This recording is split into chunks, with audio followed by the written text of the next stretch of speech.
When David Harrington walked into the mall with his son, he expected nothing more than a quiet afternoon buying sneakers. But when he paid with $100 bill, suspicion sparked. A cashier whispered. Security circled. Then the officers arrived.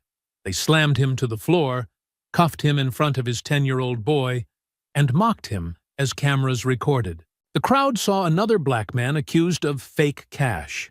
The officers thought they had easy prey, a powerless target. But David Harrington wasn't ordinary.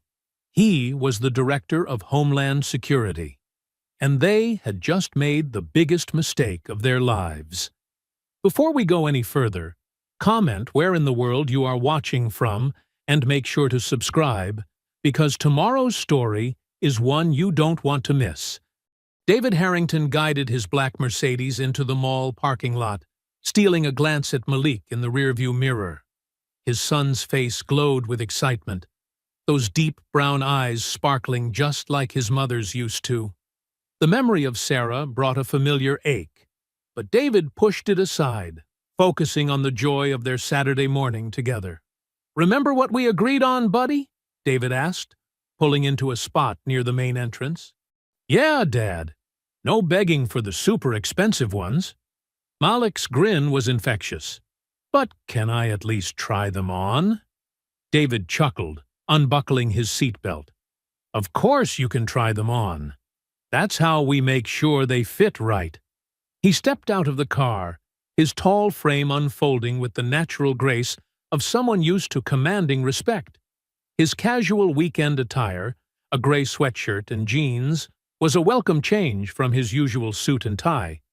"Race you to the door," Malik called out, already sprinting across the parking lot. "Hey, wait up!" David lengthened his stride to catch up, but deliberately stayed a step behind. These moments were precious.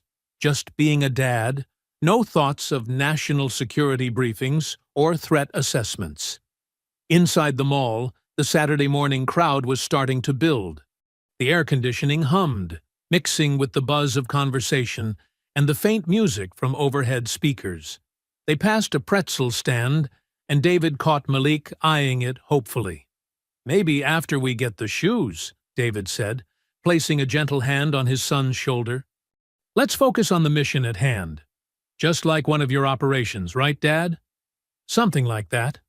David smiled, remembering how Malik loved hearing sanitized versions of his field training stories. Except this time, the target is the perfect pair of sneakers. They made their way to Athletic World, where rows of shoes lined the walls in a rainbow of colors and styles. Malik's eyes went wide, taking it all in. David watched his son's excitement with a mixture of love and nostalgia. He remembered being Malik's age, when new shoes were a rare luxury his own parents could barely afford. "See anything you like?" David asked, though he already knew the answer. Malik had been talking about the new Air Maxes for weeks. "Can I look at those blue ones?" Malik pointed to a display in the corner. A young sales associate approached them. "Need any help today?" "Yes. Could we see these in a size 7? David asked, indicating the shoes Malik had chosen. While they waited, David sat on one of the low benches, watching Malik examine every detail of the display models. His son was growing so fast, it seemed like yesterday he was learning to walk. Since Sarah's passing 3 years ago, David had thrown himself into being both mother and father, determined that Malik would never feel the absence of either parent's love. The sales associate returned with the shoes, and Malik tried them on, walking back and forth with exaggerated care. "How do they feel, buddy?" David asked, checking the fit with his thumb. "They're perfect." Malik bounced on his toes. "And they make me run faster. I can tell." David laughed. "Is that so? Well, we better get them then. Can't have you slowing down on me." They made their way to the register, where a thin white woman with pinched features stood examining her nails. She straightened up as they approached, her smile not quite reaching her eyes. "Find everything okay?" she asked, her tone professionally distant. "Yes, thank you." David pulled out his wallet and extracted a crisp $100 bill. He'd just gotten it from the bank yesterday, along with several others for various weekend expenses. The cashier took the bill between her thumb and forefinger as if it might bite her. She held it up to the light, turning it this way and that. Her lips pressed into a thin line. David felt a familiar tension creep into his shoulders. He'd seen that look before, the automatic suspicion, the unspoken accusation. Beside him, Malik shifted uncomfortably, picking up on the sudden change in atmosphere. The cashier's eyes flicked between David and the bill. Without a word, she reached under the counter and pressed something. A silent alarm, David realized, his security training kicking in. His heart sank as he saw two uniformed mall security guards changing direction, heading straight for their register. "Is there a problem?" David asked, keeping his voice steady for Malik's sake. But he already knew what was coming. He'd seen it too many times before. The assumption that a black man with $100 bill must be up to something. Malik pressed closer to his side. "Dad," he whispered, confusion and worry mixing in his voice. "It's okay, son," David said softly, though he could feel his pulse quickening. He placed a protective hand on Malik's shoulder, watching the guards draw nearer. The cashier still hadn't answered his question, just stood there with that tight, suspicious look on her face. Other customers were starting to stare now. A teenage girl pulled out her phone, already recording. David felt Malik trembling slightly under his hand, and a deep anger began to burn in his chest. Not for himself, but for his son having to witness this moment, this casual degradation that no 10-year-old should have to understand. The security guards were only a few steps away now, their faces set in practiced expressions of authority. David drew himself up to his full height, keeping Malik close, and waited for what he knew was coming. The happy Saturday morning shopping trip had vanished, replaced by an all-too-familiar scene that was about to unfold. The glass doors of Athletic World burst open as two police officers strode in, their boots squeaking against the polished floor. The taller one, Sergeant Harlan Briggs, led the way with his hand already on his holster. Behind him, Officer McVeigh's face was a careful blank, his body language tense and ready. "What seems to be the problem here?" Harlan's voice boomed through the store, making other customers jump. His eyes locked onto David immediately. Ignoring the security guards, who had barely opened their mouths to speak, David kept his hand steady on Malik's shoulder. "There's been a misunderstanding about—" "Shut it!" Harlan snapped, closing the distance between them in 3 quick steps. "We got a report of counterfeit bills being passed." "Let me see that 100. The cashier wordlessly handed over the bill. Harlan barely glanced at it before shoving it into his pocket. "Yeah, that's fake, all right." "Officer, if you just verify—" David started again, his voice measured despite the anger building in his chest. "Daddy?" Malik's fingers dug into David's hand, his voice trembling. "I said shut it!" Harlan's face reddened. "McVeigh, get the kid out of the way." Officer McVeigh stepped forward, reaching for Malik. David instinctively pulled his son closer, but Harlan was already moving. The sergeant's hands shot out, shoving David backward. Malik's grip was torn away as McVeigh roughly pushed him aside. "Don't touch my son!" David's composed facade cracked, parental instinct overriding his professional training. "Oh, now you're resisting?" Harlan's smile was ugly. He grabbed David's arm, twisting it behind his back with unnecessary force. "Hands behind your back! Big shot!" The cold metal of handcuffs bit into David's wrists. Before he could steady himself, Harlan kicked the back of his knees. David's legs buckled, and he crashed to the floor. The impact drove the air from his lungs as Harlan pressed a knee into his back, grinding his face against the cold tile. "Dad! Stop hurting my dad!" Malik's screams echoed through the store. David tried to turn his head, desperate to see his son, but Harlan's hand pressed harder against his skull. "Teaching your kid the family business, huh?" Harlan sneered, his breath hot against David's ear. "Passing fake bills at the mall? Real Father of the Year material." McVeigh stood back, holding Malik at arm's length while the boy struggled and cried. Around them, a crowd had gathered. The click and whir of phone cameras filled the air. Some shoppers muttered in disapproval, though it wasn't clear toward whom. Others simply turned away, suddenly fascinated by shoe displays. "You're making a mistake," David managed to say, his cheek scraping against the floor. "That bill is legitimate.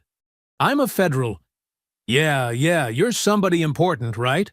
Harlan laughed, pulling David roughly to his feet. "Heard it all before. Save it for the judge." David's shoulders screamed in protest as Harlan yanked upward on the cuffs. He could see Malik's tear-streaked face in the gathering crowd. The sight of his son's terror and confusion cut deeper than any physical pain. "Please," David said, his voice lower now, meant only for the officers. "My son is scared. Let me at least tell him." "Should have thought about your kid before you started running scams." McVeigh spoke up for the first time, his tone flat and dismissive. Harlan started pushing David toward the exit, parading him past shocked onlookers and clicking phones. The mall's bright fluorescent lights created a surreal atmosphere, like a nightmare happening in broad daylight. Every face they passed seemed to blur together, some sympathetic, others judgmental, most just uncomfortable. "Dad! Daddy!" Malik broke free from McVeigh's grip and ran after them. "Where are you taking him? Please don't take my dad." David tried to turn around, to offer some comfort, but Harlan shoved him forward. "Eyes front, tough guy. Keep walking." "It's okay, Malik," David called over his shoulder, fighting to keep his voice steady. "Stay calm, son. Everything's going to be—" "Didn't I tell you to shut up?" Harlan gave the cuffs another twist, making David wince.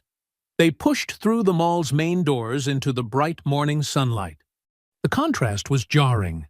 Outside, people were still arriving for a normal Saturday of shopping, unaware of the scene unfolding.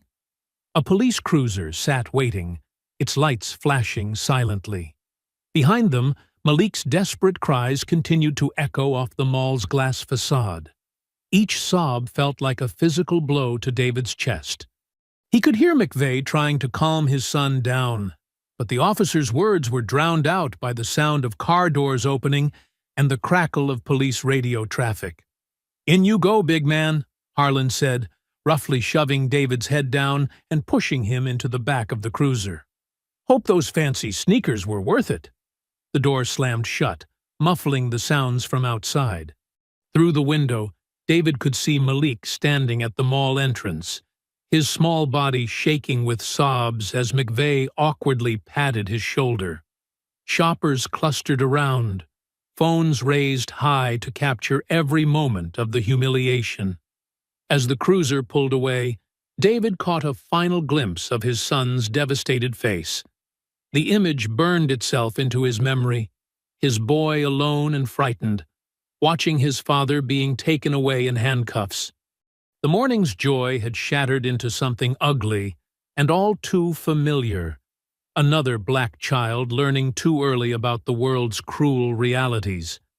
The police cruiser's back seat felt like ice against David's gray sweatshirt.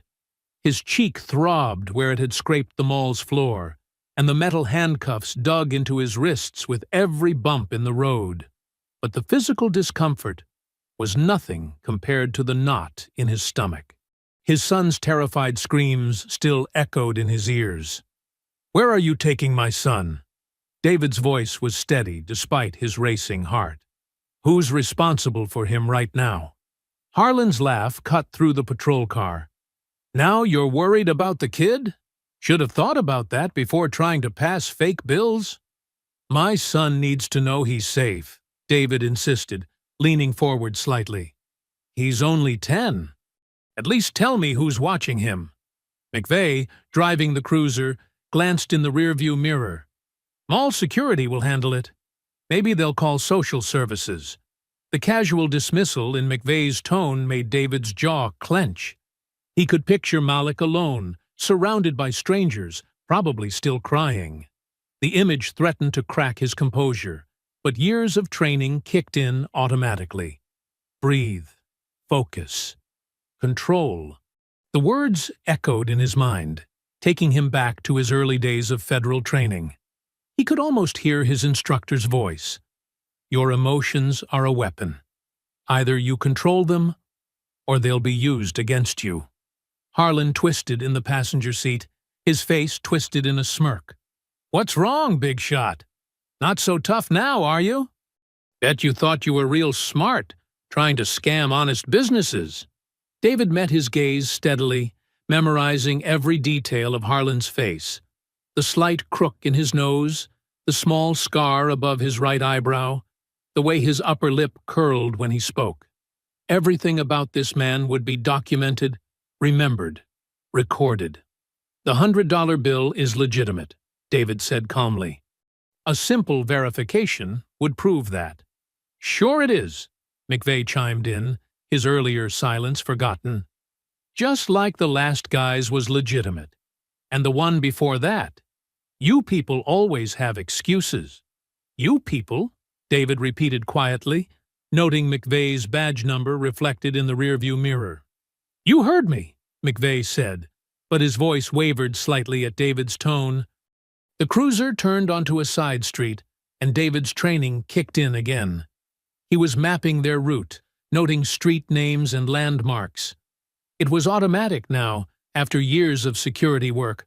Always know where you are, always have an exit strategy. But this time, the familiar routine had a different purpose. Every turn, every stop sign, every moment of this journey would be evidence. Think you're something special, don't you? Harlan continued his taunting. Wearing that nice suit, acting all proper. But we know what you are. Just another piece of street trash trying to play businessman. David closed his eyes briefly, remembering another training session. When they show their true faces, his instructor had said, let them. Every word they speak is a rope they're hanging themselves with. The car hit a pothole, making David wince as the cuffs cut deeper. He could feel warm trickles of blood where the metal had broken skin. More evidence, more documentation for later. Nothing to say now? Harlan pressed, clearly annoyed by David's silence. Lost that attitude from the mall real quick, didn't you? I have plenty to say, David replied evenly. I'm just waiting for the right audience. Something in his tone made both officers glance at each other. But before they could respond, the cruiser turned into the police station parking lot. A small crowd of uniformed officers had gathered outside, apparently alerted to their arrival. Look what we caught, boys! Harlan called out as McVeigh parked. Mall rat trying to pass funny money. The waiting officers crowded around the car as McVeigh opened David's door. Rough hands grabbed his arms, pulling him out with unnecessary force. His feet barely touched the ground before they were pushing him forward. Nice suit, one officer sneered. Which store did you steal that from? Probably bought it with more fake bills, another added, drawing laughs from his colleagues. David kept his head high as they marched him toward the station entrance. Each face, each badge number, each name tag. He absorbed them all. The years he'd spent analyzing security threats and identifying patterns now served a different purpose. These men thought they were displaying power, but they were really just documenting their own corruption. Watch your head, Harlan said, then deliberately pushed David into the doorframe. More laughter erupted from the group. Inside, the station buzzed with activity. Desk sergeants looked up from their paperwork. Other officers paused their conversations to stare. David noted how some quickly looked away, uncomfortable with what they were seeing. Those faces were important too, the ones who knew better but chose to stay silent. Got a real smooth operator here, Harlan announced to the room. Think you'll be comfortable in our accommodations, suit man? David remained silent as they pushed him toward processing. His mind was already racing ahead, mapping out what would happen next. They would take his fingerprints, his photo, search his pockets. And then they would find his ID. He almost smiled, thinking about that moment to come. But for now, he let them push and prod. Let them think they had power over him. Let them dig their hole deeper with every snide comment and rough hand. Because David knew something they didn't. This wasn't just an arrest anymore. This was evidence collection, and he was gathering every bit of it. The holding area reeked of stale sweat and cheap disinfectant. David sat on a hard metal bench, his wrists still raw from the handcuffs they'd finally removed. Around him, officers lounged against walls and desks, their postures relaxed as they traded jokes at his expense. "Did you see how fast he hit the floor?" Harlan laughed, mimicking David's fall at the mall. "All that fancy clothing, face down like common trash." McVeigh joined in, his earlier hesitation forgotten. The kids crying was the best part. Maybe next time Daddy will think twice about passing fake bills. David's fingers curled into fists at the mention of Malik, but he kept his face neutral. The mention of his son sent another wave of worry through him. He still had no idea where Malik was, or who was caring for him. "I need to make my phone call," David said, his voice cutting through their laughter. "It's my right." "Rights!" An officer David hadn't seen before stepped forward, his nameplate reading Peterson. "You got some nerve talking about rights after trying to scam honest businesses."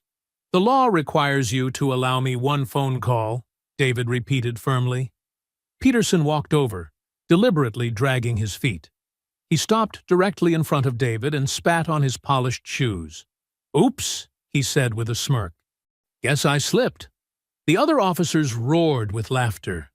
David looked down at the glob of saliva on his leather shoe, then back up at Peterson's face. Another detail for the record, another face to remember. "Real tough guy," Harlan called out.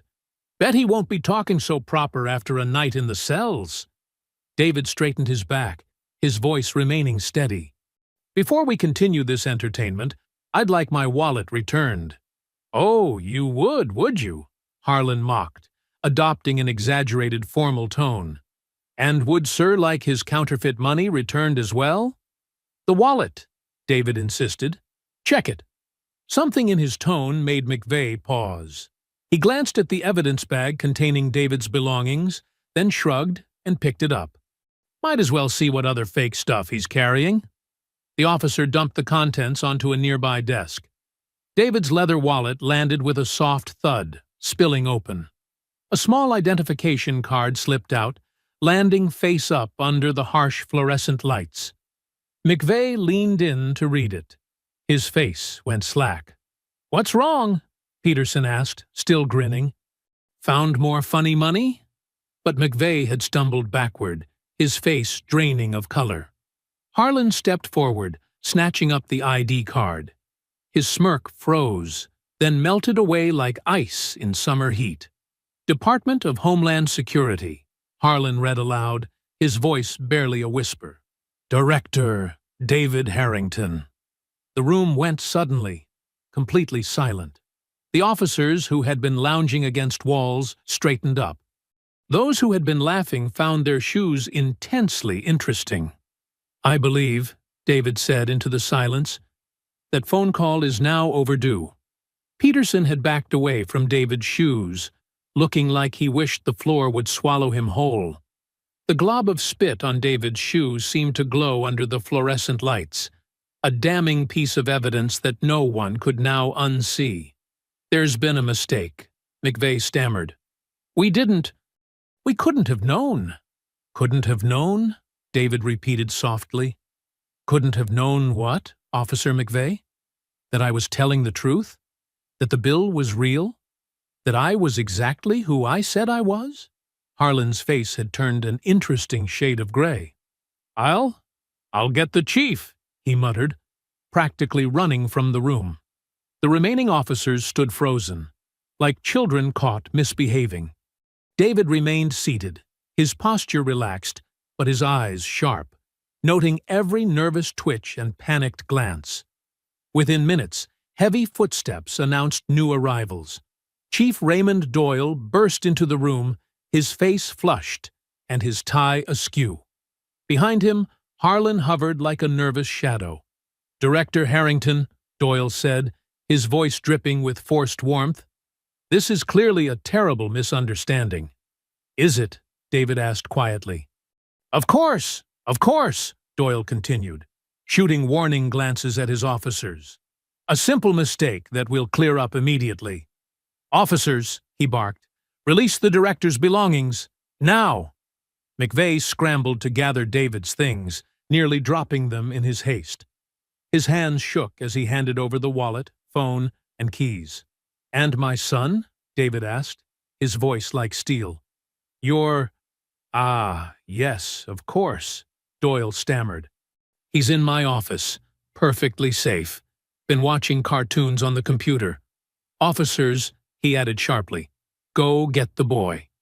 Two officers practically tripped over each other, rushing to obey. The room remained tense, filled with the sound of nervous breathing and shuffling feet. "Director," Doyle tried again, "on behalf of the department, I want to extend our sincerest apologies. This was all a terrible misunderstanding, a regrettable error in judgment." David stood slowly, straightening his suit jacket.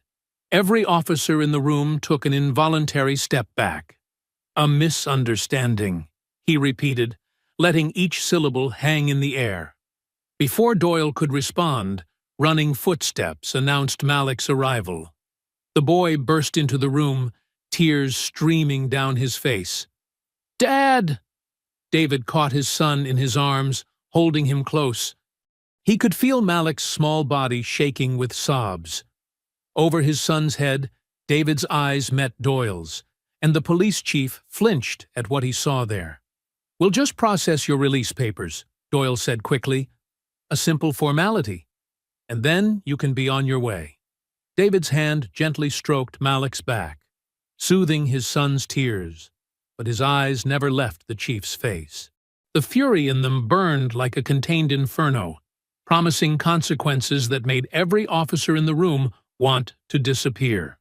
The kitchen felt too quiet as David stirred a pot of mac and cheese, Malik's favorite comfort food. Steam rose from the pasta, but the familiar, homey smell couldn't mask the tension hanging in the air. Malik sat at the table, legs dangling from his chair, pushing the food around his plate without eating. "You need to eat something, son," David said gently, settling into his own chair. His body still ached from being thrown to the ground, but he kept the pain from his voice. Malik's fork clinked against the plate. "They hurt you," he whispered, his eyes fixed downward. "They hurt you, and I couldn't do anything." David's heart clenched. He reached across the table, covering Malik's small hand with his own. "None of that was your fault. You hear me? None of it. But why did they do it?" Malik's voice cracked. "We didn't do anything wrong." Before David could answer, his phone buzzed again, the 20th time in the past hour. He'd been ignoring the notifications, trying to focus on his son, but now he glanced at the screen. His stomach tightened. The video was everywhere. Someone had captured the entire incident at the mall, from the moment the officers approached to his face being pressed into the floor. The footage was grainy, but clear enough. His son's screams pierced through the background noise. David scrolled through the responses, his jaw clenching tighter with each comment. Another entitled thug getting what he deserves. Should have complied if he didn't want trouble.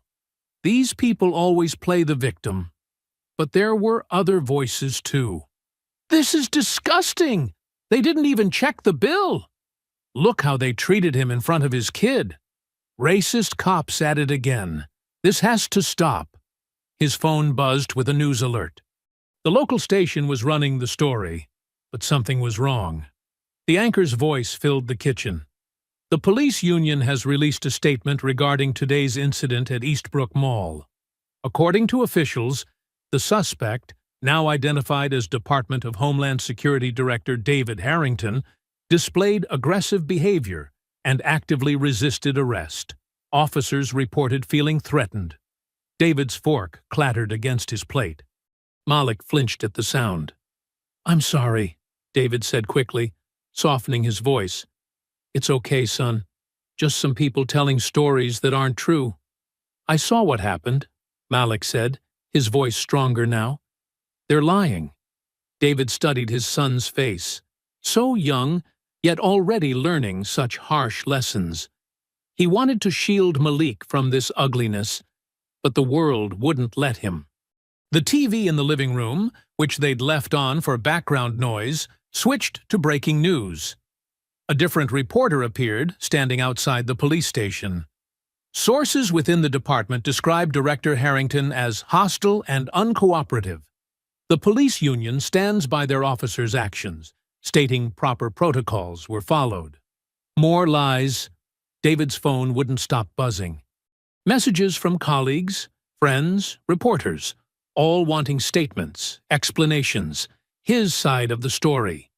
But how could he explain something so fundamentally wrong? "Dad!" Malik's voice pulled him back. "Are you in trouble?" David reached across the table again, squeezing his son's hand. "No, son. They're the ones in trouble. They just don't know it yet." Malik nodded, taking a small bite of mac and cheese. David tried to smile encouragingly, but his mind raced. The police were spinning their narrative, trying to control the story. They'd rather paint him as the aggressor than admit their officers acted on pure prejudice. Hours passed. David managed to get some food into Malik, then settled him on the living room couch with a movie. But Malik's eyes kept drifting to the news coverage, his small face troubled every time they showed clips from the mall. Eventually, exhaustion won out. Malik fell asleep on the couch, curled up small like he used to do when he was younger. David draped a blanket over him, brushing a gentle hand over his son's head. The TV continued its relentless coverage. Now they had experts analyzing the video, frame by frame, trying to justify the officers' actions. One commentator suggested David must have done something to provoke them, even if it wasn't caught on camera. Another buzz from his phone, a text from his mother. "Baby, are you and Malik okay? These people on TV are trying to make you look bad." David's fingers tightened around the phone. The lies weren't just about him anymore. They were attacking every parent who'd ever had to teach their child about dealing with police. Every person who'd been wrongly accused, roughly handled, or worse, all because of the color of their skin. He looked at Malik, sleeping peacefully, then back at the TV where his own face was plastered across the screen. The caption below read, "Questions arise about Homeland Security Director's conduct during arrest." David's jaw tightened as he watched another expert question his character, his professionalism, his right to be treated with basic human dignity. These weren't just attacks on his reputation. They were attacks on every child who might grow up thinking this treatment was normal. Every parent who had to have the talk with their kids about staying alive during police encounters. "They're not just attacking me," he whispered, watching his son's chest rise and fall with each peaceful breath. "They're attacking all of us." Morning sunlight streamed through David's home office window as he dialed a familiar number. His fingers drummed steadily on his desk while he waited, each ring amplifying his determination. "Secret Service, Financial Crimes Division," a crisp voice answered. "This is Director Harrington. I need to speak with Agent Morales." A brief pause. "One moment, sir." David glanced at the clock. 6:45 a.m. Early, but not too early for Elena Morales. She'd been his go-to contact in the Treasury Department for years, known for her methodical attention to detail and unwavering integrity. "Director Harrington." Morales's voice came through clearly. I saw the video. Are you okay? I'm fine, Elena. But I need your help. That $100 bill they claimed was counterfeit. Can you trace it? Already on it, sir. I pulled the serial number from your bank's withdrawal records yesterday. Give me a minute. He heard keys clicking rapidly. Here it is. Series 2017, printed in Fort Worth. The bill is absolutely legitimate, with all security features intact. It was issued to your bank 3 weeks ago. David leaned forward. I need that in writing, Elena. Official Treasury documentation. Sending it now. But, sir? She hesitated. This isn't the first time we've seen this pattern. What pattern? False counterfeit claims at retail locations. We've noticed a disturbing trend. They're disproportionately used to target black shoppers. Some stores even have unofficial policies about extra scrutiny for large bills from certain customers. David's jaw tightened. Send me everything you have on similar incidents in this area. Will do. And, sir, watch your back. These local departments don't like federal oversight. After hanging up, David logged into his secure federal system. His security clearance gave him access to a network of surveillance resources, traffic cameras, security feeds, license plate readers. He started with the mall's external cameras, rewinding to yesterday morning. The footage showed his car pulling into the parking lot at 10:17 a.m.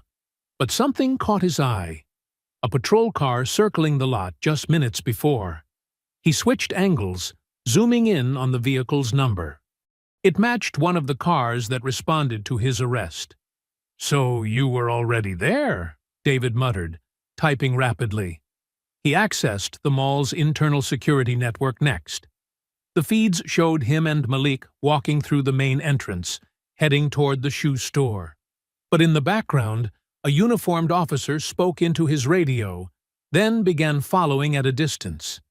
David's blood ran cold as he watched. They'd been tailing him before he even reached the store, before any mention of counterfeit money, before he'd done anything except walk through the mall with his son. More footage revealed the full picture. The officer who followed them radioed for backup. 2 more cops entered through different doors, positioning themselves strategically. They were setting up containment points, using standard police tactics for cornering a suspect. All this, David whispered, before I even pulled out my wallet. He kept digging, pulling cell tower data that showed the officers' phone locations. They'd coordinated their movements, converging on the store just as David approached the register. This wasn't a response to a cashier's concern. It was a planned operation. His computer pinged with an email from Morales. She'd sent Treasury reports documenting similar incidents across the city. A black doctor accused of passing fake bills at a high-end restaurant. A college professor detained while buying textbooks. A grandmother arrested in front of her grandchildren for using a $100 bill at a grocery store. All the bills had been real. All the charges were dropped. All the victims were black. David opened another window, accessing police department records through his federal clearance. He found the officer's body cam footage from yesterday, but it started only after they entered the store. The earlier footage, when they were following him, had been conveniently deleted. Sloppy, he muttered. You didn't count on Homeland security protocols. Federal systems kept backup copies of all deleted law enforcement data. Within minutes, he recovered the missing footage. The officer's conversations were clearly audible. Target entering east entrance with juvenile. Copy that. Moving to position. Let's see what this one's carrying. David's hands clenched into fists. They hadn't even bothered to mask their intentions. His phone buzzed. Another email from Morales. She'd cross-referenced the officers' names with Treasury investigations. 2 of them had been involved in multiple counterfeit accusations, all dismissed, all targeting black shoppers. It was a pattern, a tactic, a weapon used to harass and humiliate. The evidence built steadily. Surveillance photos, radio transcripts, deleted footage, Treasury reports. David created secure backups of everything, storing them on encrypted federal servers where local police couldn't reach them. He pulled up the viral video of his arrest one more time. Now he saw it differently. Not just an incident of prejudice, but a calculated operation. They'd planned it, coordinated it, executed it with practiced efficiency. How many others had they done this to? How many lives had they damaged? Malik's voice drifted up from downstairs, talking to his grandmother, who'd come over to help. The sound reminded David what was at stake. Not just justice for himself, but protection for his son. For everyone's sons and daughters. He looked at his screen, at the mountain of evidence he'd gathered. The corrupt officers thought they'd picked an easy target, someone they could bully and dismiss. Instead, they'd chosen the one man with the clearance, resources, and determination to expose their whole operation. David leaned back in his chair, his voice barely a whisper. "You picked the wrong man." The parking garage echoed with David's footsteps as he walked toward his car.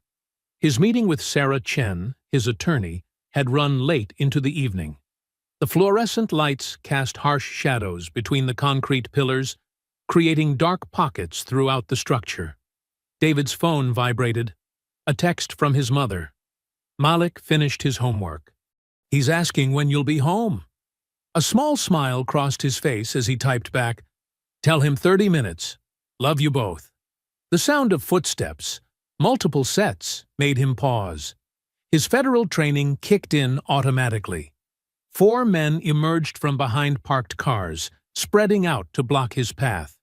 They wore civilian clothes, but David recognized their stance, their movements.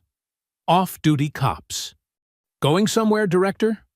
One of them stepped forward, a stocky man with a crew cut. His breath reeked of cheap whiskey. David maintained his calm, keeping his hands visible but ready. "You gentlemen need something?" Another man, tall and lean, moved to David's left. "Yeah, we need you to drop this lawsuit nonsense. Stop making trouble." "Making trouble?" David's voice stayed level, but his eyes hardened. "Like following me into a parking garage? 4 against 1? "Just having a friendly chat," the stocky one said, pulling something from his jacket. A collapsible baton. It snapped open with a metallic click. "About how things work in this city." David noticed their positions. Standard intimidation formation. The stocky one in front, the others moving to flank. Amateur work compared to his training, but dangerous in close quarters. "Last chance," the tall one growled. "Drop the lawsuit, or things get ugly." David shifted his weight slightly, centering his balance. "You boys really should have done your homework." The stocky one lunged forward, swinging the baton at David's ribs. But David was already moving. He stepped inside the swing, grabbed the man's wrist, and twisted. The baton clattered to the ground. In the same fluid motion, David drove his elbow up into the man's jaw.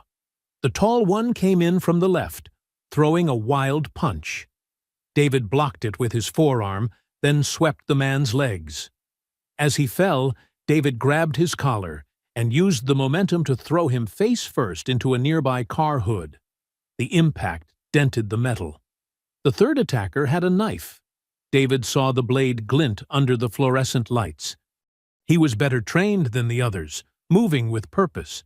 He slashed in controlled arcs, forcing David back toward the fourth man. David recognized the tactic, heard the target into an ambush. But he'd taught this technique to special forces. The knife wielder slashed again, and David retreated exactly as they wanted. The fourth man moved in from behind, thinking he had an opening. That's when David struck. He dropped suddenly, spinning low. His leg swept the fourth man's feet just as he was stepping forward. The man fell hard, his head cracking against the concrete. David rolled backward, came up behind the knife wielder, and locked him in a chokehold. The man struggled, trying to stab backward, but David controlled his knife hand easily. He squeezed the pressure points in the man's wrist until the blade fell.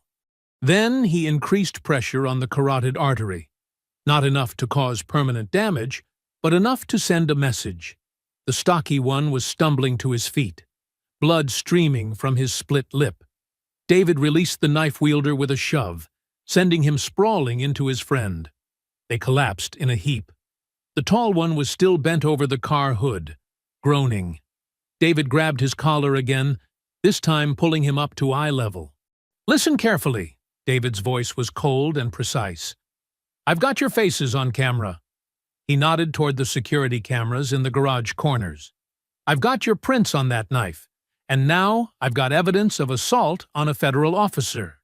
He released the tall one, who slumped to his knees. The others were crawling backward, trying to get away from him. "Next time," David said softly, "I won't let you walk away." The stocky one spat blood, trying to maintain some dignity. "You think you're untouchable? We've got friends." "No," David cut him off. "You've got corrupted badges and inflated egos. I've got federal jurisdiction, tactical training, and enough evidence to bury you all." He stepped closer, his shadow falling over them. "Run back to whoever sent you. Tell them what happened here. And remind them, I'm not some rookie you can intimidate. I'm the man who trains the people you should fear." They scrambled to their feet, supporting each other as they limped away. The knife lay forgotten on the ground. David picked it up carefully by the handle, preserving the prints. It would make an interesting addition to his evidence file. His phone vibrated again. Another text from his mother. "Malik wants to wait up for you." David typed back, "On my way. Had to take care of something." He slipped the knife into an evidence bag from his briefcase, then took photos of the dented car hood and the blood drops on the concrete. The parking garage was quiet again, but David knew this was just the beginning. They'd escalate after this, try something more direct. He'd have to be ready, have to protect Malik. But for now, he'd won this round. Not just with physical skill, but with the one thing corrupt cops feared most: evidence. David's shoes clicked against the polished floor of the Homeland Security headquarters. The usual morning buzz of activity felt different, strained. Heads turned away as he passed. Conversations died mid-sentence. These were people he'd worked with for years, people who used to greet him with warm smiles. At his office door, he paused. Someone had left today's newspaper on his desk, folded to show an opinion piece. Law enforcement under attack.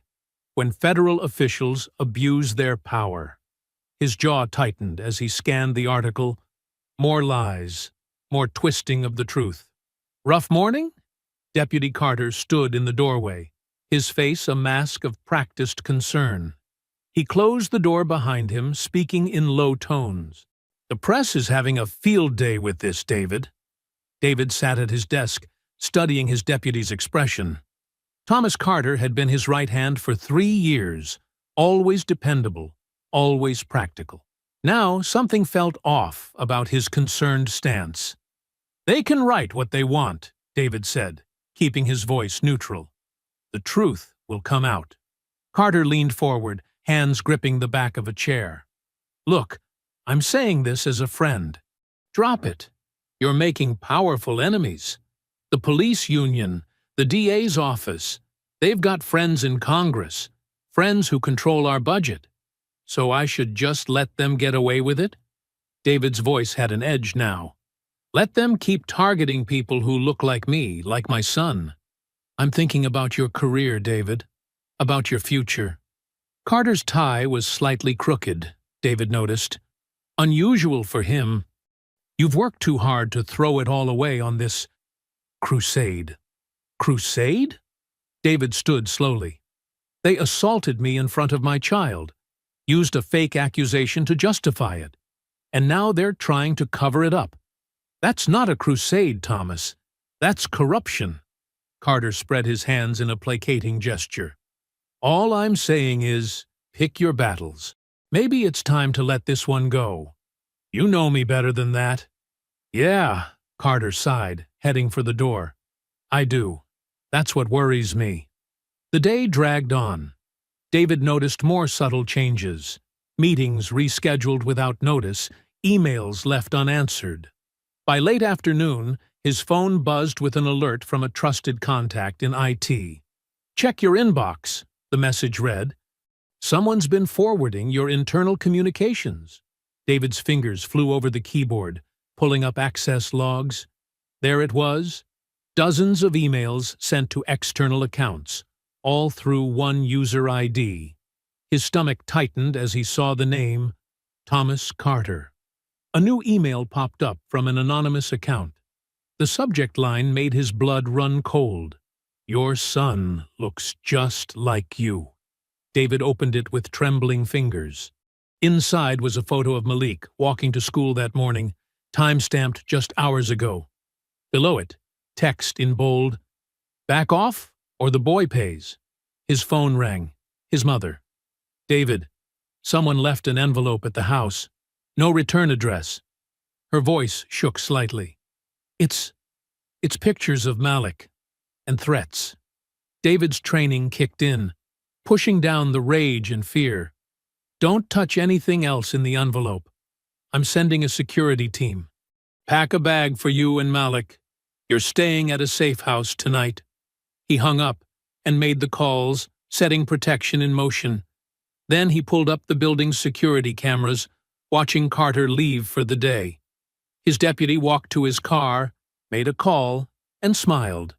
Not the worried expression he'd worn earlier, but a satisfied smirk. David's computer pinged. Another alert from IT. An internal memo was being circulated through back channels, questioning his mental stability and fitness for duty. The metadata showed it originated from Carter's computer. The betrayal stung, but it made sense now. Carter was always political, always seeking advantage. He'd chosen his side, aligned himself with the forces trying to bury this incident. Hours later, David stood in Malik's bedroom doorway at the safe house. His son clutched his favorite teddy bear, the last gift from his mother before she passed. Even in sleep, Malik's face showed tension, his small body curled protectively around the bear. Through the bulletproof window, David watched a dark sedan idle across the street. It had followed them from his mother's house, keeping just far enough back to claim coincidence. Amateur surveillance, meant to be noticed, meant to intimidate. His phone vibrated. Another anonymous email. "Even safe houses have windows." David's hand tightened on the phone. They were escalating, moving from simple intimidation to direct threats. Using his son as leverage. The old David might have backed down, might have chosen peace over justice, but they'd crossed a line. Threatening Malik changed everything. He looked at his sleeping son again, remembering the terror in those young eyes during the arrest, remembering how Malik used to trust authority, used to believe in fairness. They'd stolen that innocence from him. The sedan's engine rumbled outside, a low threat in the quiet night. David checked the security system's feeds, armed guards at every entrance, motion sensors active, panic buttons ready. They were safe for now, but he knew this was just the beginning. His phone buzzed again. "Carter, think about what you're risking. It's not too late to be reasonable." David didn't reply. Instead, he opened his laptop, pulling up the evidence he'd gathered. The real money, the surveillance footage, the arrest video, and now Carter's leaked emails and the death threats. A pattern emerging, connecting the corruption from street level all the way up through the department. They thought threatening his son would make him back down. Instead, they'd just given him one more reason to tear their whole system apart. Malik's scream shattered the midnight silence. David bolted upright, muscle memory from years of training already in motion. The sound of splintering wood echoed through the house as black-clad figures poured through multiple entry points. "Police! Get down! Get down now!" David's hand slammed the panic button by his bed, triggering the house's defense protocols. Steel shutters crashed down over windows. Emergency lights flooded every room with blinding white. The home security system's voice rang out. Alert! Unauthorized entry. Police notified. Recording activated. Daddy! Malik's voice cracked with terror. David burst into the hallway wearing only sweatpants. 2 SWAT officers swung their rifles toward him. On the ground! One bellowed. Instead of complying, David raised his hands slowly. I'm David Harrington, Director of Homeland Security. You're in a federally protected residence. Stand down immediately. More officers pushed in behind the first 2. David counted 8, all heavily armed. Their body language screamed aggression. This wasn't a legitimate raid. We have a warrant, an officer thrust a paper forward, for evidence tampering and obstruction. Daddy, help! Malik's voice came from his bedroom. David's heart pounded, but his voice remained steady. That's my 10-year-old son. If anyone touches him, you'll face federal charges. An officer moved toward Malik's room. David stepped forward, causing several rifles to track his movement. I'm reaching for my phone, he said clearly. Calling this in to the FBI right now. Drop the phone! An officer lunged, trying to knock it away. David's training took over. He blocked the grab, twisted, and used the officer's momentum to throw him into his partner. Both stumbled, creating space. David backed toward Malik's room. Son! He called out. Remember the drill we practiced? Red button under your bed. A small click, then more security shutters slammed down. Malik's room was now sealed. Reinforced steel protecting his son from intruders. Breach the door! Someone shouted. That's a panic room rated for explosive devices, David said calmly. You try breaching it. The FBI gets an automatic alert. The House speakers crackled. Attention! Federal Protective Service, en route. ETA 3 minutes. An officer grabbed David's arm. Without hesitation, David executed a perfect disarm technique, breaking the grip, securing the man's wrist, and using pressure points to drop him to his knees. The officer's rifle clattered to the floor. Listen carefully, David addressed the team. You've invaded a federal security director's home without proper authorization. Every second is being recorded. Your badge numbers are logged. Back out now, or face federal prosecution. We have a warrant, the team leader insisted, but his voice wavered. A local warrant doesn't override federal jurisdiction. David kicked the fallen rifle away. And I'm betting that warrant won't hold up to scrutiny. His phone buzzed. Speaker, David commanded. His attorney's voice filled the room. David, I've got emergency injunctions from 3 federal judges. SWAT needs to withdraw immediately or face contempt charges. The team leader's radio crackled. David caught fragments. Abort mission. D.A. Denton says pull back. Clear out, now! The leader waved his team back. David stood his ground as they retreated, keeping himself between them and Malik's room. Only when the last officer disappeared did he key in the code to lower the shutters. Malik, it's safe now, son. Coming in. David entered the panic room slowly. His son huddled in the corner, tears streaming down his face. The room was spare, just a cot, water, and emergency supplies. Malik launched himself into David's arms. I was so scared, Malik sobbed. They had guns like in the video games. David held him tight, feeling his son's heart racing. I know, buddy, but you did exactly right. You remembered our safety plan.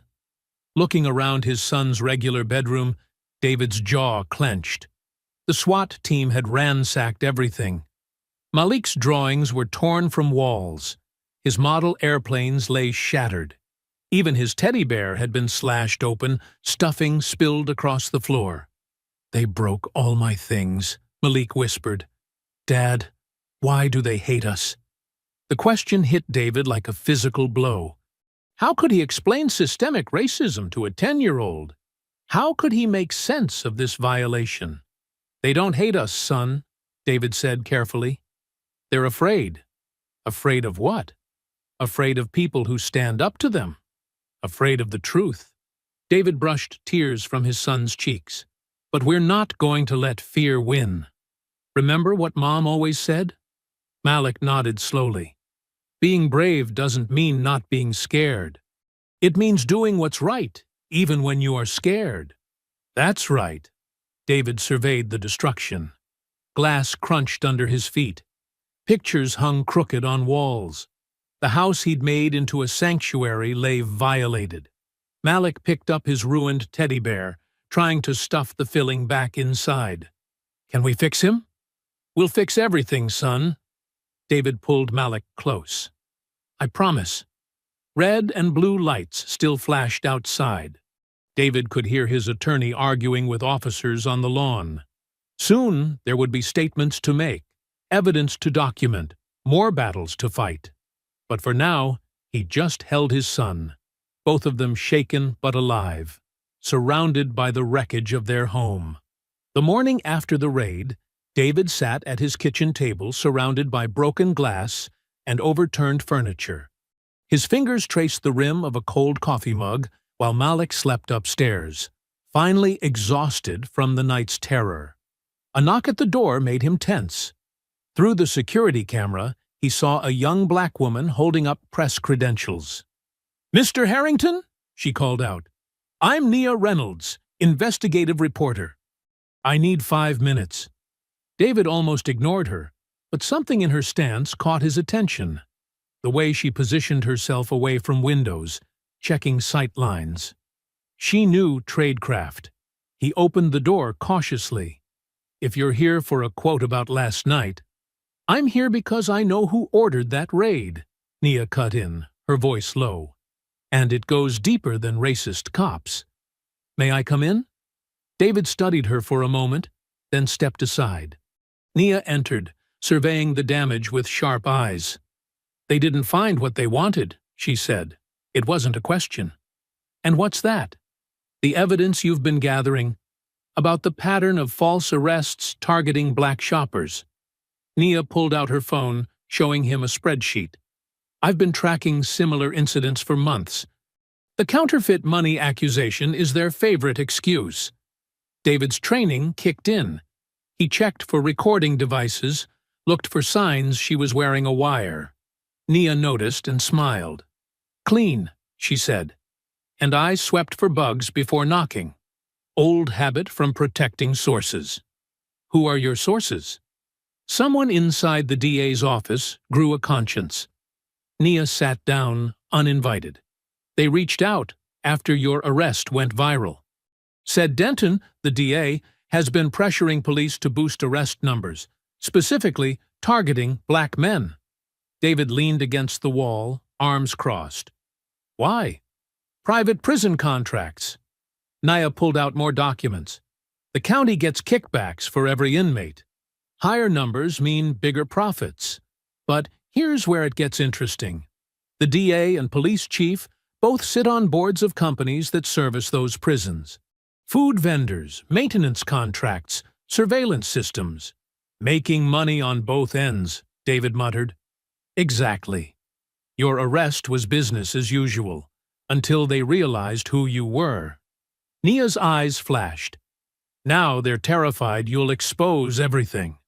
David walked to his study, returning with his own files. Traffic cam footage showing officers following me before the arrest. Mall security feeds. Treasury verification. The bill was real. "Good start." Nia nodded. "But we need more. My source says there are internal memos directing officers to target specific demographics. Quotas for arrests, financial records showing the kickback structure." For the first time since the mall, David felt a spark of hope. "Your source can get these." "Some. The rest." Nia gave him a meaningful look. "Might require someone with federal clearance looking in the right places." David understood. His Homeland Security access could uncover what local corruption had buried. "Why help me?" he asked. "This could destroy your career, too." Because I watched my brother get arrested on the same fake charges 5 years ago, Nia said quietly. He's still in prison. And because someone needs to stop them. David thought of Malik upstairs, how close he'd come to being another statistic. If we do this, we need overwhelming evidence. They'll try to discredit everything. Already ahead of you. Nia opened her laptop. I've been building a secure database, encrypted, backed up on servers they can't touch. We document everything, every interview, every paper trail, every connection. They worked through the morning, piecing together the conspiracy. Nia's journalism skills complemented David's investigative training. She knew which threads to pull, which pressure points to target. He knew how to access sealed records, track financial movements, connect seemingly unrelated dots. By afternoon, patterns emerged. The same officers made the same types of arrests. The same judges approved the same warrants. Money flowed through shell companies back to key officials. Look at this, Nia pointed to her screen. Arrest rates jumped 300% after the private prison contract was signed. Almost all black men, most first-time offenders, most on questionable charges. And every case processed through Denton's office, David added. Fast-tracked to guilty pleas. Because public defenders are overwhelmed, pushing plea deals to clear cases. Nia's fingers flew across the keyboard. Meanwhile, the prison population grows, and the profits roll in. David felt energy he hadn't had in days. This was bigger than his own arrest.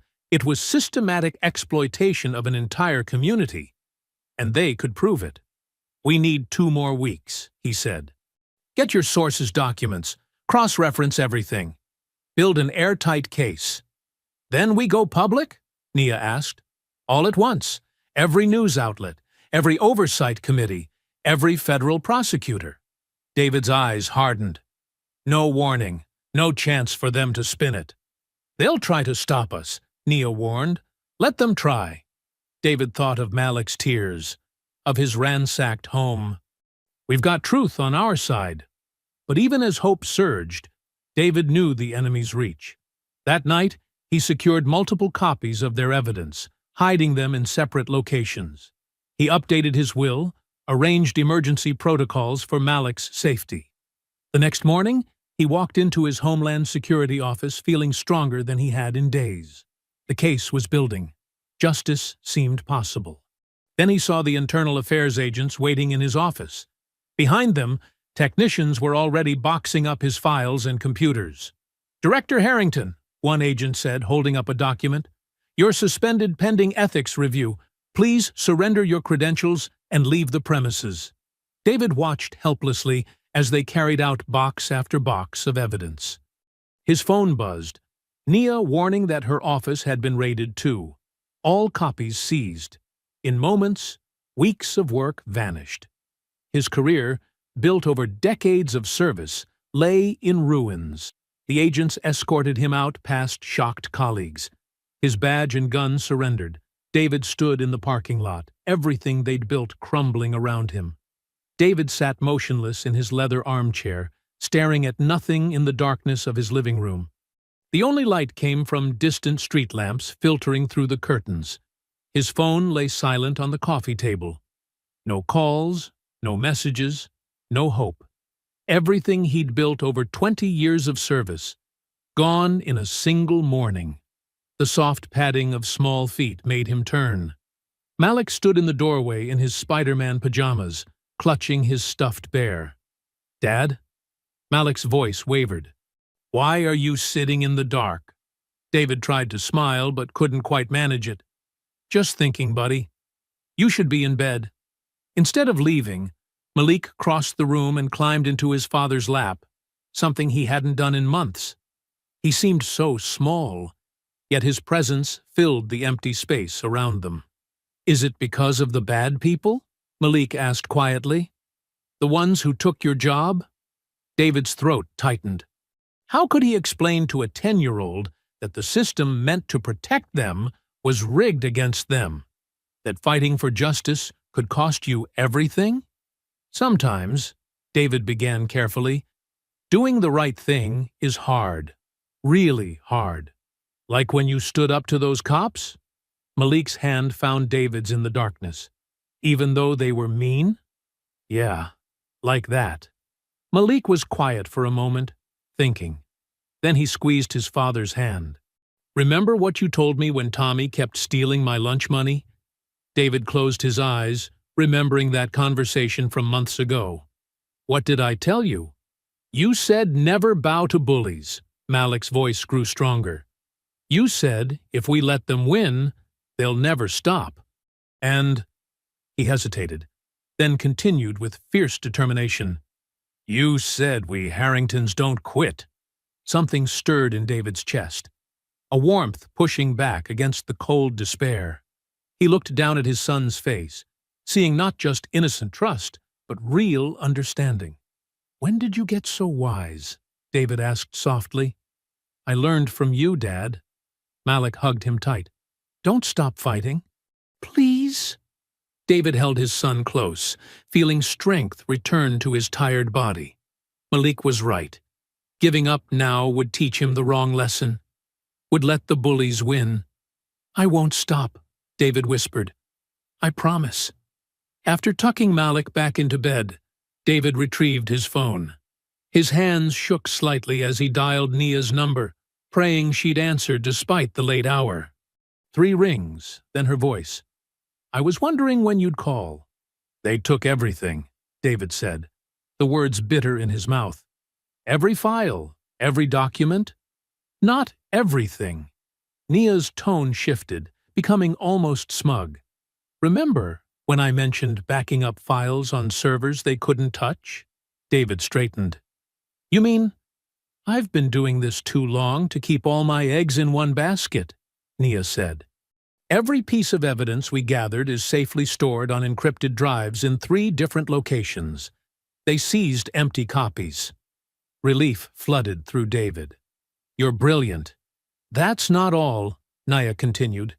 After they raided my office, I got calls from 4 different Secret Service agents. Seems you've got some loyal friends in federal service.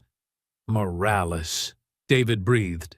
Agent Elena Morales had been his right hand for years.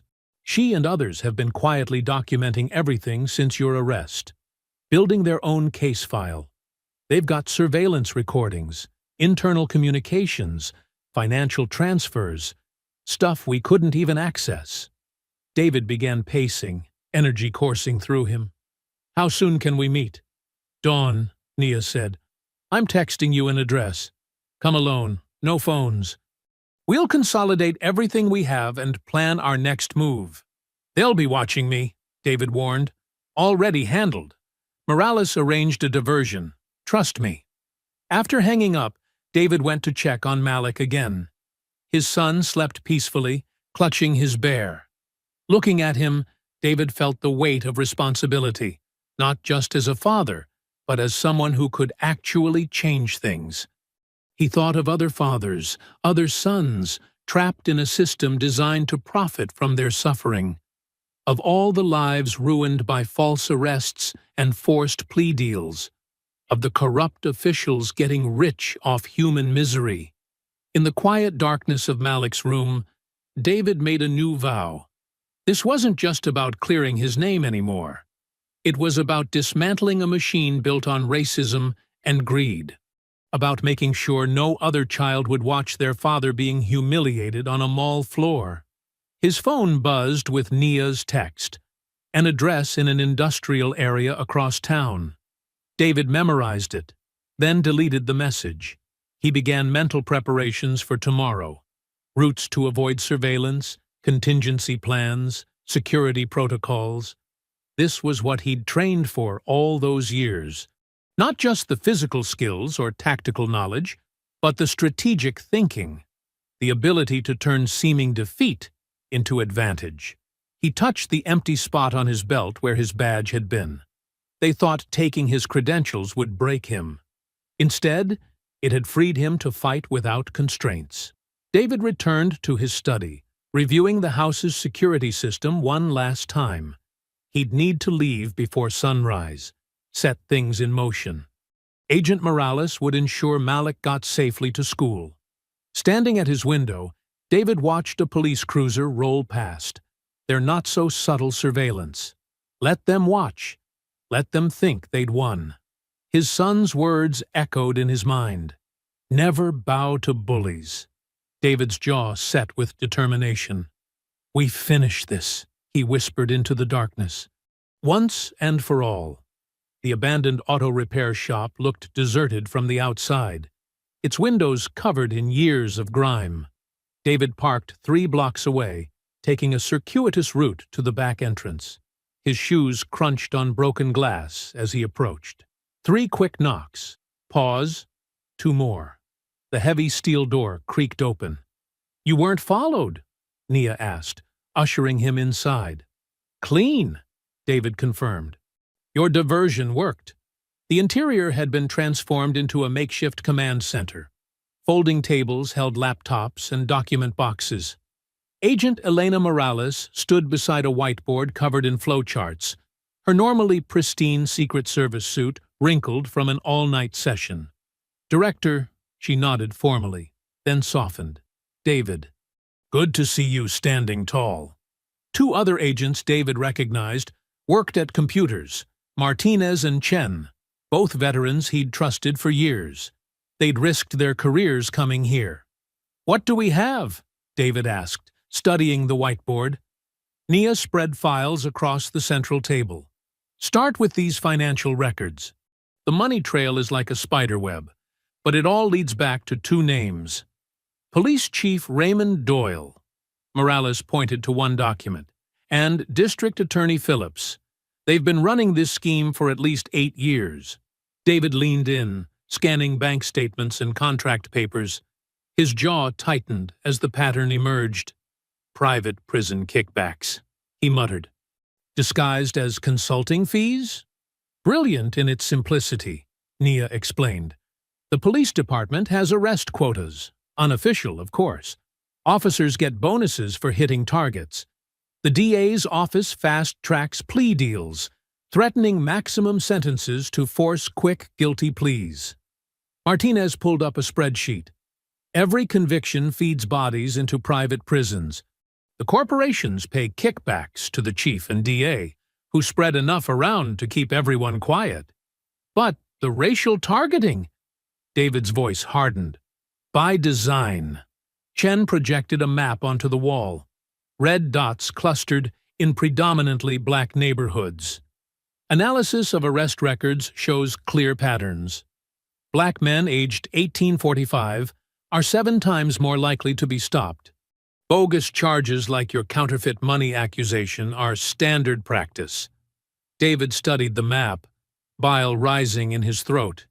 Each dot represented a life disrupted, a family traumatized. The numbers are staggering, Morales added. Over 5,000 questionable arrests in the past 3 years alone. Average plea deal acceptance rate of 92%. The private prison population has tripled. And the profits? David asked. Nia handed him another document. Chief Doyle's offshore accounts show deposits totaling $12 million since 2015. The DA's taken in almost $9 million. Blood money, David growled. Built on destroying black lives. He moved to the whiteboard, tracing connections between names and shell companies. The scope of the corruption was breathtaking. Judges who rubber-stamped warrants. Prison officials who looked the other way. Politicians bought with campaign contributions. This isn't just a few bad cops, David said. It's an enterprise. They've turned racism into a business model. And they've gotten sloppy, Morales added. Your arrest scared them. They're making mistakes, trying to cover their tracks. David nodded grimly. That's why they raided my office. Why they're so desperate to discredit me. You're a threat to their whole operation, Nia said. A high-ranking federal official who can expose everything. They can't buy you off or intimidate you. So they tried to destroy me instead. David's voice was cold. My career, my reputation, my son's sense of safety. all collateral damage to protect their profit machine. He studied the evidence spread across the tables. Years of his life had been devoted to protecting the homeland from threats. Now he saw the threat wasn't just external terrorism or foreign adversaries. It was right here, wearing badges and business suits, destroying communities from within. "We have enough to take them down," Morales said. "Multiple federal violations, RICO statutes, civil rights crimes, the evidence is ironclad. But we have to move fast," Nia warned, "before they can destroy more records or silence witnesses." David straightened, authority returning to his bearing. The others unconsciously shifted, responding to the natural leadership they'd followed for years. "We hit them from multiple angles," he said. "Legal, media, financial. No warning, no chance to react." He began outlining positions on the whiteboard, tactical planning taking over. "Martinez, freeze their accounts. Chen, coordinate with Treasury to trace every dollar. Morales, get arrest warrants ready for the entire leadership chain." They nodded, energy building in the room. "Nia, we'll need maximum media exposure. Time it with the arrests. Show the public everything. The racism, the quotas, the profit machine. Make it impossible to ignore or spin." "Already have 3 major outlets ready to run the story," she confirmed. "Plus, social media influencers to amplify." David surveyed his team, federal agents and a fearless journalist, united against corruption. Despite everything taken from him, he felt stronger than ever. "They thought destroying my career would silence me," he said quietly. "Instead, they freed me to fight without restraint. No more bureaucracy. No more political considerations." He turned to face them fully, voice ringing with authority. "This ends now. We take the fight to them. Not just for me or my son, but for every family they've terrorized. Every life they've ruined for profit. We shut down their whole corrupt machine." The others straightened, resolve hardening on their faces. They'd seen too much injustice, watched too many crimes go unpunished. "We take the fight to them," they echoed, a promise and a battle cry. The black SUVs rolled up to the police union headquarters at dusk, engines purring. David adjusted his tactical vest, checking his weapon one last time. Beside him, Agent Morales coordinated with her team through an earpiece. "All units in position," she confirmed, "building exits covered." David studied the 5-story brick building. Light glowed from the third-floor windows where the union leaders were meeting. His intelligence suggested at least 8 corrupt officers inside, including the union president who'd helped smear him. "Remember," he told the assembled agents, "they're armed and desperate. Take no unnecessary risks." Morales nodded grimly. "Treasury agents are simultaneously seizing their accounts. They'll know they're finished as soon as we breach." David held up the federal warrant. "Buy the book. Let them see what real law enforcement looks like." They moved swiftly through the lobby, badges displayed. The elderly security guard took one look at their federal credentials and stepped aside, hands raised. In the stairwell, David took point, Morales on his 6. Their footsteps echoed off concrete walls as they climbed. At the 3rd floor, David paused, hearing angry voices through the door. "Accounts frozen! Phillips isn't answering his phone!" "Has to be Harrington." David kicked the door open, leading with his badge. "Federal agents! Everyone on the ground!" The union office erupted in chaos. 8 officers scattered, reaching for weapons. David identified Union President Walsh behind a desk, shoving papers into a shredder. "Don't move!" Morales shouted, as agents poured in behind them. Officer Reeves, a burly cop David recognized from his arrest, charged forward swinging.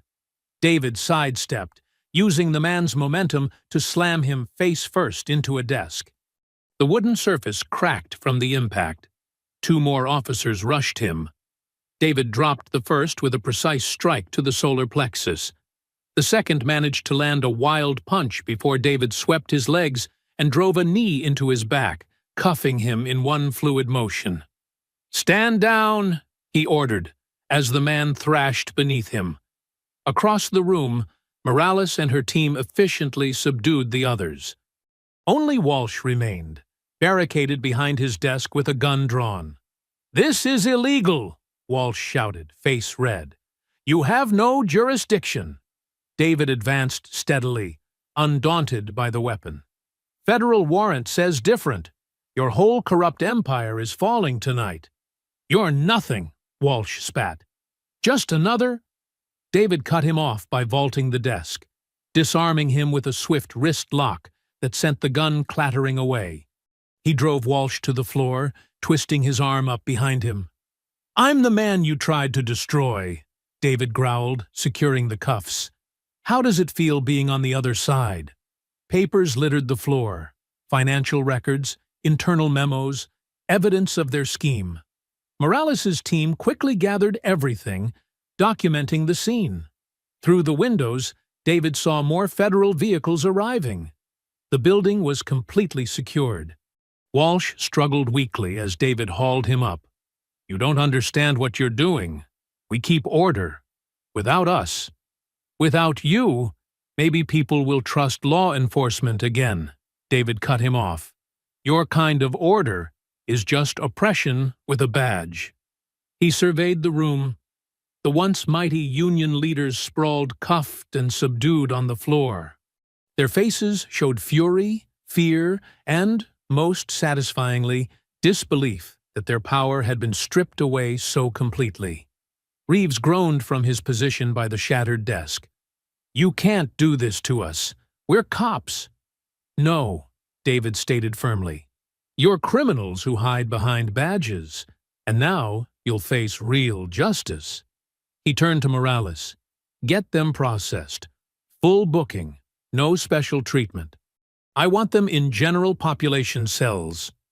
"With pleasure, sir," she replied, directing her agents to begin moving prisoners. David walked to Walsh's desk, examining the half-shredded documents. Even these fragments would help build their case. He activated his radio.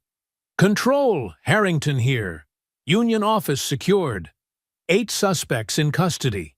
Evidence recovery underway. Send in the forensics team." "Copy that, Director," the reply crackled. DA's office and precinct headquarters also secured. Phase 1 complete. A small smile touched David's lips. Simultaneous raids across the city were dismantling the corrupt network piece by piece. The chief, the DA, judges, prison officials, all being arrested by federal agents who couldn't be bought or threatened. He watched as Walsh was led past, the Union president's swagger replaced by shuffling steps. Their eyes met briefly. David saw the moment Walsh finally understood. His power, his corruption, his ability to destroy lives with impunity. It was all over. "Your reign of terror ends tonight," David declared, voice carrying across the room. "No more quotas. No more targeting my people for profit. No more hiding behind your badge while you poison the very meaning of justice." The other prisoners were escorted out, leaving David alone with Morales in the debris-strewn office. Evidence teams would spend hours documenting everything, but the hard part was done. The corrupt power structure that had tried to crush him was now in chains. "We'll need your statement for the official record," Morales said. David nodded, holstering his weapon. "They tried to bury me. Instead, they gave me the motivation to tear down their whole corrupt system." Through the windows, he watched police union leaders being loaded into federal transport vehicles. Local news crews were arriving, cameras flashing. By morning, the whole city would know their protectors had been predators. "Time to show everyone the truth," he said quietly. "Every racist arrest, every shattered family, every dollar they made from destroying lives. It all comes to light now." Morales squeezed his shoulder supportively. "You did it, David. You beat them at their own game. He shook his head. We're not finished. This is just the beginning of making things right. David adjusted his tie as cameras flashed throughout the packed hearing chamber. The House Oversight Committee members sat elevated before him, their faces stern. Behind them, the gallery buzzed with journalists, activists, and citizens who'd fought for this day. Chairman Thompson's gavel cracked sharply. This hearing of the House Oversight Committee will come to order. Director Harrington, you may begin your testimony. David leaned into the microphone, his voice steady. Thank you, Mr. Chairman. What I'm about to present reveals a criminal enterprise operating within our justice system, one that turned law enforcement into a profit center by targeting minorities. He nodded to his aide, who queued up the mall security footage on massive screens. The chamber fell silent as the video played. David watched the faces of committee members tighten as they witnessed his brutal arrest. The sound of Malik's screams echoed through the chamber. That $100 bill, David continued, holding up the evidence bag, was genuine U.S. currency. The Treasury Department's analysis confirms it. He placed the report into evidence. The counterfeit accusation was a pretext, one frequently used to justify false arrests of black shoppers. In the witness row behind him, Chief Doyle shifted uncomfortably. The DA kept his eyes down, while Walsh's face had gone pale. But this was more than casual racism, David pressed on. This was systematic. He produced a stack of financial records. These documents show how arrest quotas fed a pipeline to private prisons. Each black man arrested and convicted generated thousands in kickbacks. The records appeared on screen: spreadsheets tracking arrests by race, prison contracts with bonus clauses, offshore accounts receiving payments. David walked the committee through each damning piece. Chief Doyle received monthly payments of $25,000 through a shell company. The DA's wife suddenly acquired real estate worth millions. Union President Walsh's offshore accounts swelled with each surge in arrests. Representative Waters leaned forward. Director Harrington, are you suggesting these officials deliberately targeted black citizens for profit? I'm not suggesting it, Congresswoman. I'm proving it. David produced more documents. These internal memos show explicit instructions to officers. Focus stops in minority neighborhoods.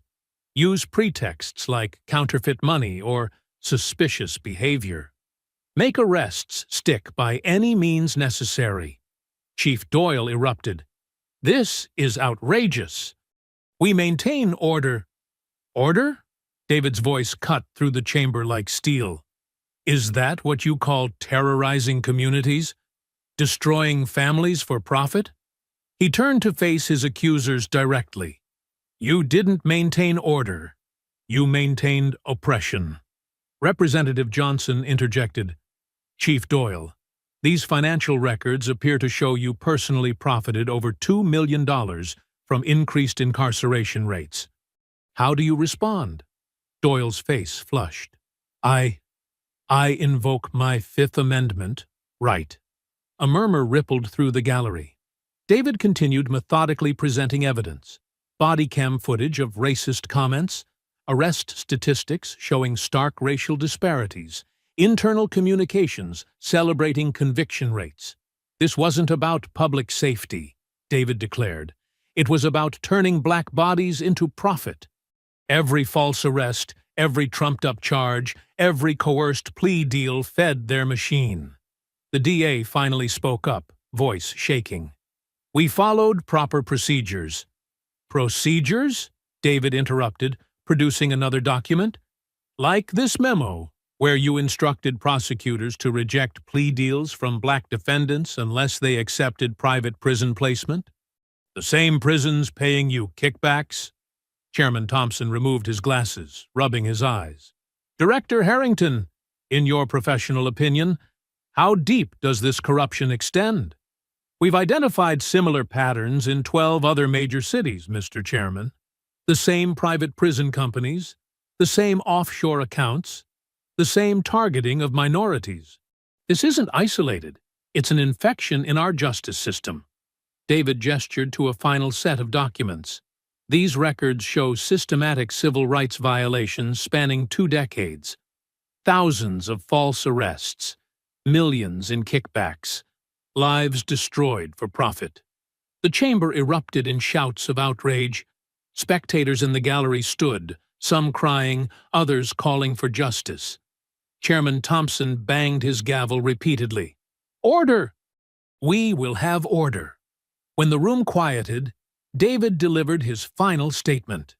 "I came here today not just as a federal officer, but as a father whose son watched him being brutalized, as a black man who's seen too many others destroyed by this corrupt system, as an American who believes justice cannot be sold to the highest bidder." He turned to face the cameras directly. "The evidence is clear. These men turned their badges into licenses for oppression. They twisted the law into a weapon against the very citizens they swore to protect. And they did it all for money." The screens behind him filled with headlines from across the country. "Police corruption exposed. Justice system for sale. Racist arrest quotas revealed." Representative Waters spoke again, her voice trembling with controlled anger. "Director Harrington, what do you recommend as our next steps?" "A complete federal takeover and restructuring of the implicated departments. Criminal prosecution of every official involved. Immediate review of all convictions connected to these schemes. And reparations to the communities they targeted." He paused, letting his words sink in. Justice is not a suggestion. It's not a privilege to be bought and sold. Justice is not optional. It is mandatory. The gallery erupted in applause. Chairman Thompson didn't try to silence it. Behind David, he could hear Doyle and the others being served with federal indictments, their protestations drowned out by the crowd's reaction. David remained seated, his posture straight, his expression resolute. For Malik, for every father who'd been humiliated in front of their child, for every community that had lived in fear of those meant to protect them. The tide was finally turning. 6 weeks after the congressional hearing, David stood before a wall of windows in his restored Homeland Security office. The morning sun cast long shadows across Washington, D.C., glinting off the Capitol dome in the distance. On his desk, newspaper headlines told the story of justice served. Corrupt police chief Doyle resigns in disgrace. Defaces 20 years for racketeering. Private prison contracts canceled amid scandal. Racist cops fired, face federal charges. His phone buzzed. A text from Nia. "Turn on the news." David clicked on the office TV. The morning shows were covering the latest developments. Former Chief Doyle being led away in handcuffs, his face ashen. The DA's mug shot splashed across screens nationwide. Footage of prison transport buses leaving now-shuttered private facilities. A knock at his door interrupted his thoughts. "Come in," David called. His secretary entered, smiling. "Director Harrington, your son is here." Malik bounded in, still wearing his school backpack. His eyes were bright, his shoulders straight, so different from the frightened boy who'd watched his father thrown to the ground months ago. "Dad, did you see? They're showing those bad cops going to jail on TV."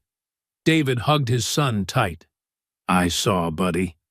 Justice takes time, but it always comes. My teacher talked about you in class today." Malik beamed. "She said you're a hero for fixing the broken system." David knelt to meet his son's eyes. The real heroes were the thousands of people who suffered in silence for years. We just helped give them a voice. His phone rang. The Attorney General. "Great work on the testimony to the Senate Justice Committee yesterday," she said. "We've identified 3 more cities with similar corruption patterns. Your task force is making waves." "Thank you, ma'am." But we're just getting started. After hanging up, David gathered his coat. Ready for our special trip, Malik? His son nodded eagerly. They'd planned this moment for weeks, returning to the mall where it all began. Not to relive the trauma, but to reclaim the space. The drive was different this time. No tension, no shadow of prejudice hanging over them. Just father and son, heading to buy new sneakers like any other family. As they walked through the mall entrance, David noticed the changes immediately. New security protocols posted prominently. A diverse staff manning the information desk. Training certificates showing updated bias prevention programs. But the biggest change was in how people reacted to them. An elderly woman stopped them near the fountain.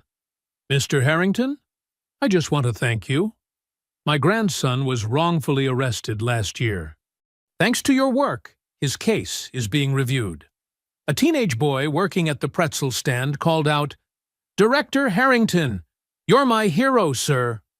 Even the mall security officers, a completely new team, nodded respectfully as they passed. Malik squeezed his father's hand. "Dad, everyone knows who you are now. They know what we stand for, son. That's what matters." They reached the shoe store, the same one where it had all started.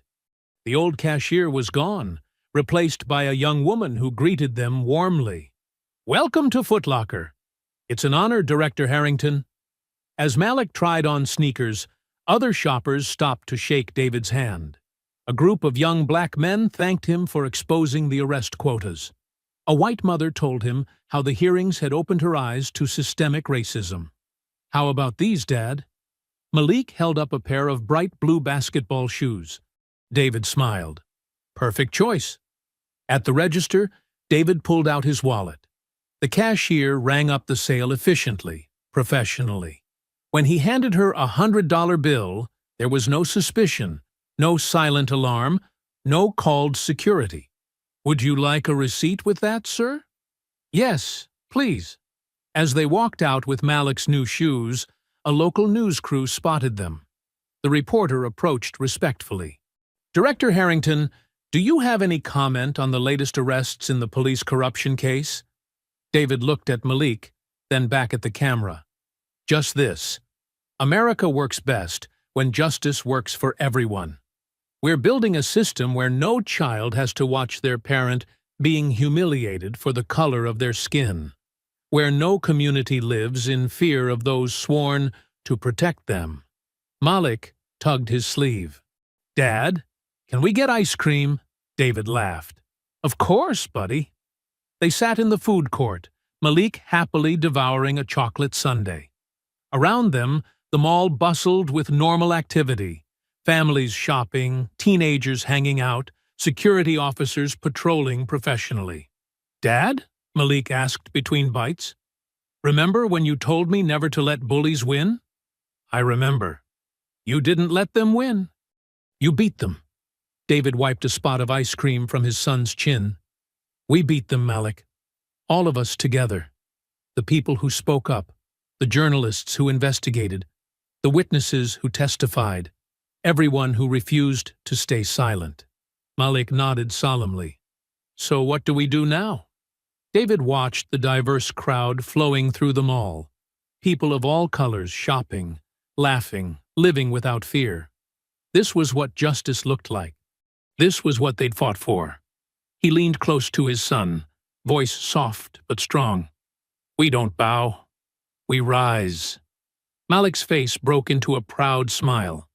He sat up straighter, chin high, ice cream forgotten. In that moment, he wasn't just David's son. He was the future they'd fought to protect. A future where dignity and justice weren't determined by the color of one's skin. I hope you enjoyed that story. Please share it with your friends and subscribe so that you do not miss out on the next one. In the meantime, I have handpicked 2 stories for you that I think you will enjoy. Have a great day.